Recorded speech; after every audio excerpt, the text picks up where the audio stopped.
007. 007. Come in. Come in. What's your name? Chumi. Really? Pussy. Paula Ivanova. This is Miss Penelope Smallbone, my new assistant. Hi, I'm Plenty. But of course you are. Good night. She's just coming, sir. I thought Christmas only comes once a year. I'm Mr. Arlington Beach, professional gambler, and you're Miss Stephanie Broadchester here. I am not. You're gonna have to trust me on this. That's my little octopus. Ah, the world of 007. A world filled with gadgets, chicks, cars, girls, exotic locations, villains, and chicks. Throughout the series' history, Bond has had the audacious duty to sleep with hundreds of the world's most beautiful women. Don't judge it too harshly, my dear. Field operatives must often use every means at their disposal to achieve their objectives. Bullshit! I mean, Bond has probably slept with more women than there are Pokemon. I'll search across the land, look far and wide, release from my hand the power that's inside. Electra, Waylon, Anya, Tiffany, Pussy, Honey, Domino, Kissy, Melina, Vesper, Aki, Stacy, Severin, Goodhead, Solitaire, Chumi. There are 150 that want his D. It's weird that Bond never gets an STD. Gotta catch 'em all, Pokemon!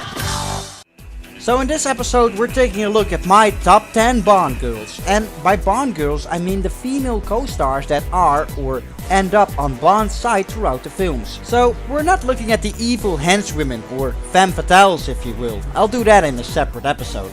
Also, I'm ranking these solely based around the actual characters these women portrayed and the impact they had on the series.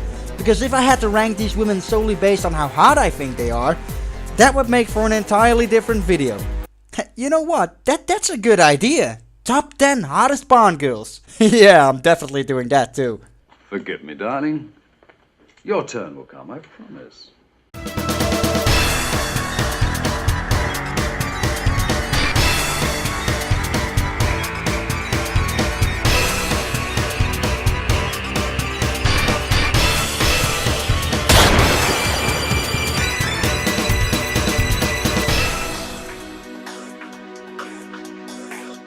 There are so many Bond girls to choose from, so there were bound to be some honorable mentions. Tatiana Romanova is classic. The scene of her lying naked in Bond's hotel room, meeting him for the first time, is so iconic. It was used as the audition scene for new Bond actors throughout the years. I love her innocence and the way her character is kept so close to Fleming's vision of her. She just didn't make the cut. I also have to mention Wei Lin, who essentially is another one in the long line of female secret agents that Bond teams up with, and arguably the one that did that the best. Among all Bond girls, she's easily the most skilled in martial arts, and it's fantastic she did all the stunt work and fighting herself. Shame the romance side of things felt a bit forced. As for the dishonorable mention, fans usually shit on Denise Richards being the worst one, being a terrible actress casted as a nuclear physicist. But to me, Tanya Roberts playing a state geologist really isn't any better. These green lights, they're Zorn's oil wells. The ones he's been using to pump seawater into the Hayward Fault. These lead straight into this section of the San Andreas Fault. You know, Zorn just has to blast through the bottom of these lakes to flood the fault. Except right beneath us is the key geological lock that keeps the faults from moving at once. I mean, you can totally picture Roger Moore thinking like, "Forgive me, darling, but you have no idea what you're talking about." And then there is her signature helpless bimbo screaming. Jane! Help me! Jane! Jane! Jane! She didn't even notice a frickin' Zeppelin sneaking up on her. I mean, if I was Bond, I would have been like, "Good job, Zorin, you deal with her. I'm just gonna screw Paula Ivanova instead." What are you doing here? Looking for shells? No, I'm just looking. No Bond girl ranking would be complete without the one, the original, Ursula Andress as Honey Rider. Well, technically Sylvia Trench would be the first Bond girl we ever see. Or, if you want to be really precise, Linda Christian, starring in the very first television adaptation of Casino Royale in 1954. But no one can deny that Ursula Andress can be considered the quintessential Bond girl. When this chick first emerged from the ocean in the theaters back in '62, not only did she cause a tidal wave of hormones and etched her half-naked image deeply into young boys' psyche all across the globe, but the impact of that scene is still considered to be one of the most iconic and memorable moments in cinematic history. It's been parodied and homaged so many times. You gotta understand, a woman appearing in a bikini in full color is not a big deal nowadays, but was something completely unseen and unheard of in the early 60s. She's the ultimate symbol of all Bond girls and really shows that being a Bond girl is empowering and a fantastic honor, unlike what feminists like you to believe. And even though character-wise Honey was nothing special, she was essentially just an uneducated wildlife beauty looking for shells in Crab Key. Heck, Broccoli and Salzman casted her simply after seeing a picture of her in a wet t-shirt. But the point is the incredible impact this young woman had on cinema. When you think Bond girl, you think Ursula Andress. It's the time before we leave for lesson number 3.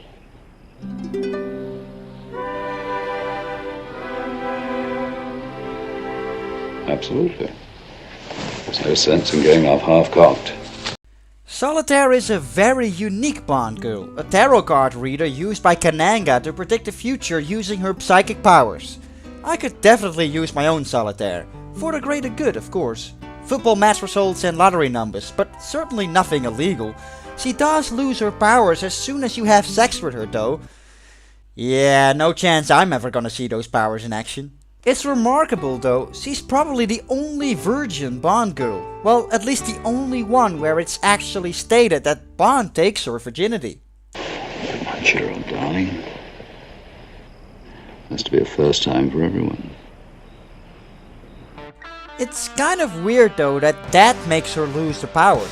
Most women I come across seem to think they get all kinds of powers after you sleep with them. But she did turn into a nympho as soon as Bond slept with her, so, you know, nice. Anyway, Solitaire is a classic Bond girl. The innocence and mystique surrounding her character makes her one of the more intriguing and memorable Bond girls in the series. Who are you?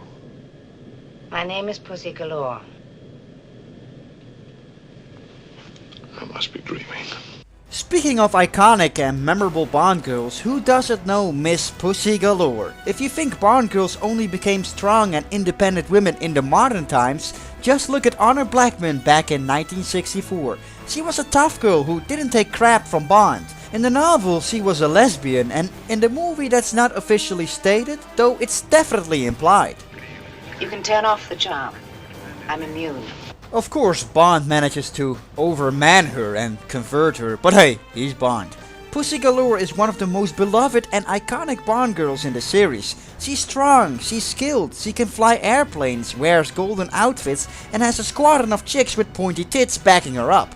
Pussy Galore is part of the many fantastic elements that make Goldfinger such an iconic film. My only complaint is that they made a script change of her introduction scene, because I recently found out that scene would originally go like this. I am Pussy Galore. Yes, of course you are. But what is your name? And come on, that would have been even better.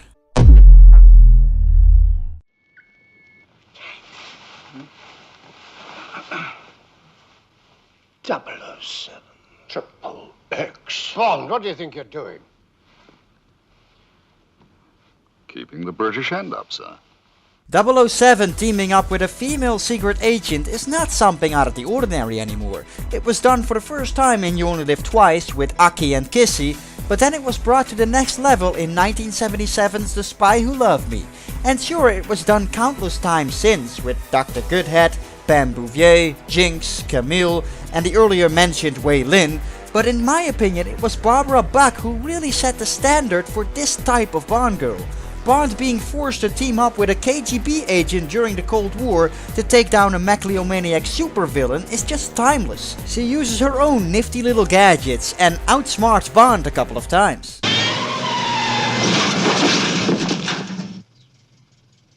Shaken, but not stirred. She was one of those Bond girls that had the potential to be 007's equal. To a certain extent, of course. I mean, there was still a part in which she ended up being a damsel in distress who all of a sudden swapped her uniform for a sexy dress for the audience's convenience. But hey, I never complained. Only a certain kind of woman wears a backless dress with a Beretta 70 strapped to her thigh. One can never be too careful when handsome men in tuxedos carry walkthroughs. Severin definitely is one of the most interesting Bond girls in recent years. And I think the biggest downside to her character is that she isn't in Skyfall for long enough. In the few scenes we get with her, I for one immediately got invested into her character. But that's not just because she's insanely hot. No, really, the character. I thought her character was interesting too. It's not often Bond runs across girls who were victim of the Macau sex trade in their past, but it immediately gets you more invested into her. Essentially, when you really think about it, she was mainly used as a plot device. We are led on to believe that Bond will rescue her from the hands of Silva after she discussed her dark past with him.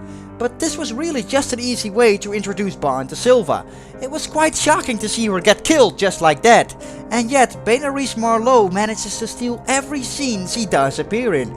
To me, she really had the potential to be one of the best Bond girls had she had more impact on the actual story. But fear not, I can already spoil to you, you'll definitely see more of her once I get to that top 10 hottest Bond girls episode.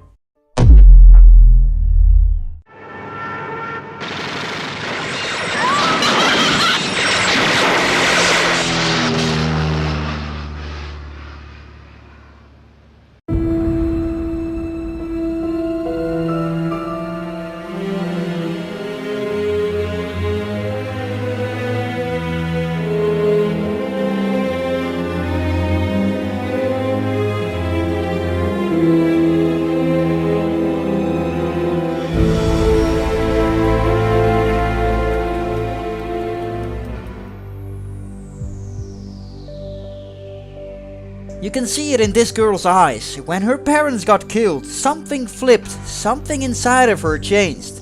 Melina was not gonna be your everyday happy-go-bang Bond girl, but for the first time in years, things were dead serious, and as a result we get one of the most underrated badass Bond girls in the series. Melina is on a private vendetta to find the people responsible for killing her parents, and armed with her brains, a crossbow and a bright yellow Citroen 2CV, this chick is not about to be stopped from doing so.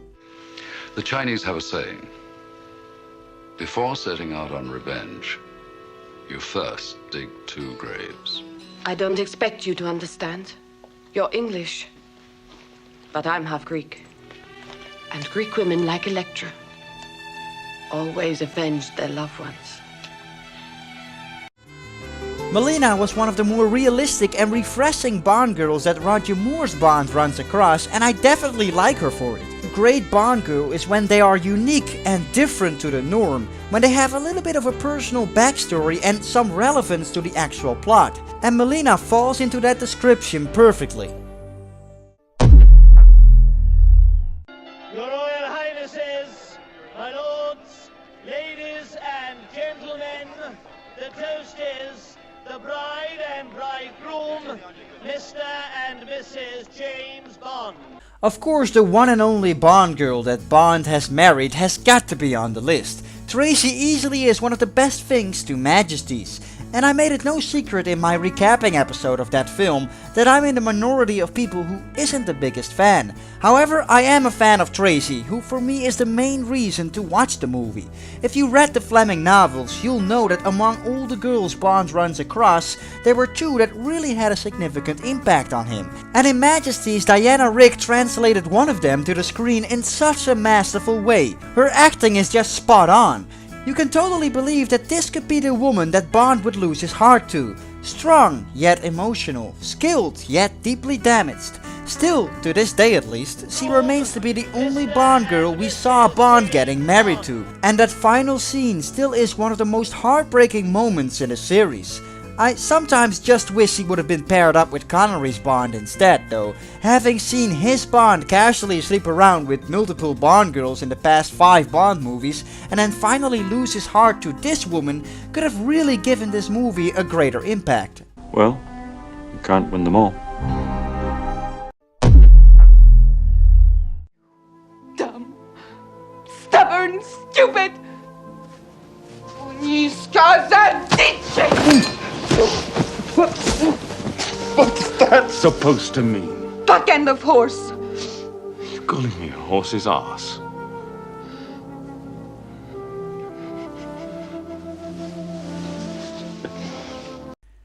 So here's my pick for one of the most overlooked and underrated Bond girls in the series.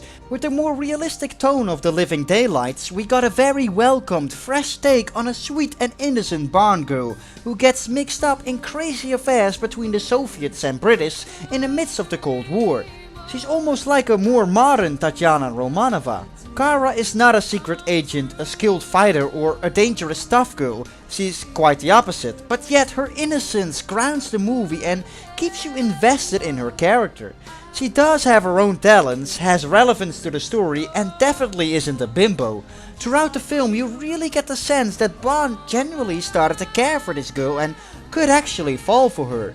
I mean, it is extremely rare for 007's heart to be melted, but I always got the sense that somehow Kara really got close. With those big brown eyes and that heartwarming smile, Marion Dabo just fits the bill perfectly, and I for one think she really deserves to be high up the list. Stay below 600 feet. 500 feet. Who's that? Natalia Simonova, Natalia Semyonova. Russian Minister of Transportation. Did you check her out? Head to toe. Natalia Semyonova simply is one of the most interesting, appealing and well-rounded Bond girls the series ever had. Isabella Scorupco brought the character into the 90s in such a contemporary way. She's smart and as the audience you actually believe this girl has the brains. Heck, it's practically thanks to her that London is saved and the GoldenEye gets destroyed. She's sexy and she can pull off the strong, independent woman side of things too. 24 for the American school, 11 for the Swedish, IBM compatible with 500 meg hard drives, CD-ROM and 14 for modems. You pay dollars? Of course. If Madam would require a demonstration, Madam requires one demonstration model and a quiet place to test it.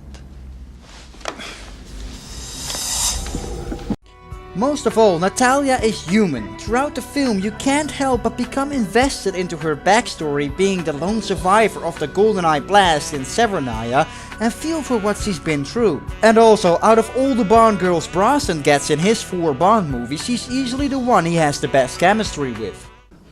So, tell me, are there any other standard operating procedures I should be aware of, Commander?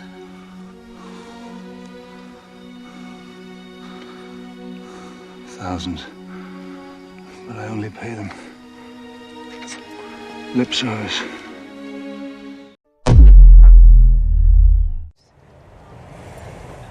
So as charming as you are, Mr. Bond, I will be keeping my eye on our government's money and off your perfectly formed house. You noticed.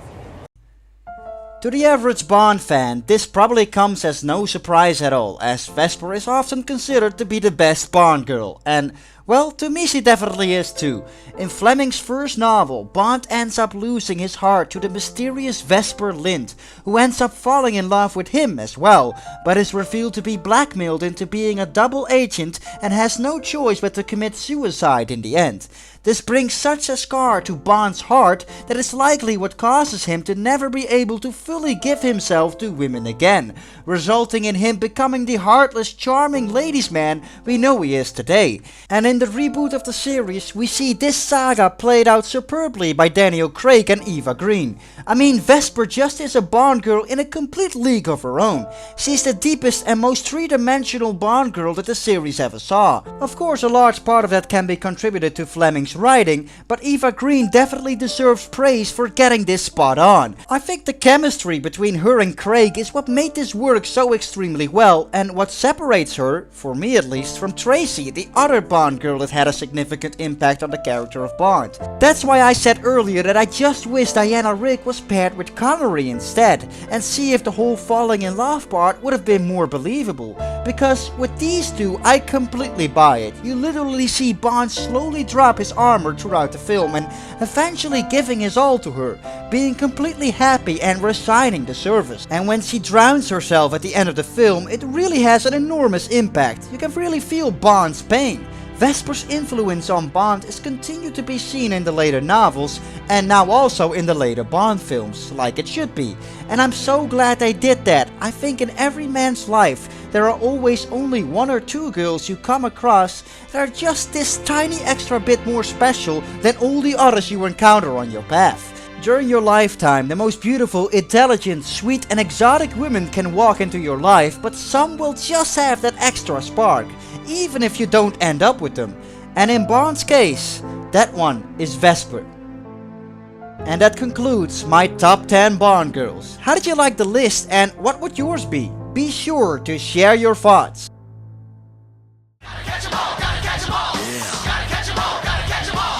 Tracy, Madeline, Cara, Loopy, Dajana, BP, Merry Christmas! Nah, that won't work though, it's freaking summer. They should have voted for this one in December.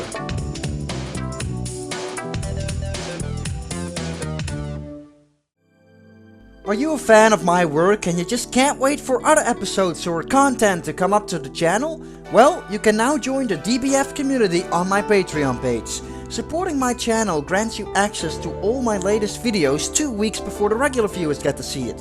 Your name will also be included on the Supporter Hall of Fame, and you get to vote for the new content.